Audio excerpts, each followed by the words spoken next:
हायपरन्स विठ्ठल जोशी या व्हिडिओमध्ये आपण गणितामधील एक भन्नाट असा शॉर्टकट पाहणार आहोत. आता स्क्रीनवर जे तुम्हाला उदाहरण दिसत आहे, वर्गमुळात 25% वजा 5%. आता बरेच विद्यार्थी काय करतात माहिती आहे का?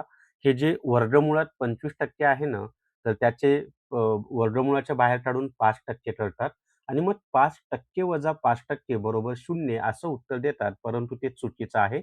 मग आता बरोबर काय माहिती आहे का? हे जे 25% आहेत ना, याचा अर्थ काय होतो? 25/100. मग वर्गमुळात 25/100 म्हणजे 25% म्हणजेच 25/100. मग याचं वर्गमूळ काढलं तर 25चं वर्गमूळ येतं 5 आणि 100चं वर्गमूळ येतं 10. मग हे झालं 5/10. पण आता याचं रूपांतर आपल्याला टक्क्यांमध्ये करावं लागेल, कारण आपल्याला 5% वजा करायचे आहेत ना.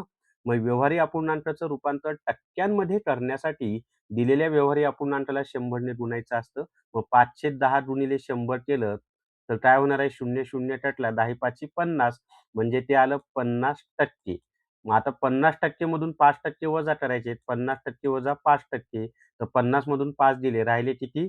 45% हे आपलं उत्तर येतंय. तर असा तो शॉर्टकट आहे मित्रांनो. आणि जर तुम्हाला मी स्वतः लिहिलेलं गणिताचं पुस्तक विकत घ्यायचं असेल, तर मला 88 06 06 86 18 या WhatsAppच्या नंबरवर गणित पुस्तक म्हणून मेसेज करा. तुम्हाला घरपोच हे पुस्तक मिळून जाईल. आणि गणित आणि बुद्धिमत्ता दोन्ही पुस्तकं घ्यायची असतील, तर ती दोन्ही पुस्तकं ₹450 मध्ये मिळतील आणि गणिताचं पुस्तक फक्त ₹290 मध्ये तुम्हाला घरपोच मिळून जाईल.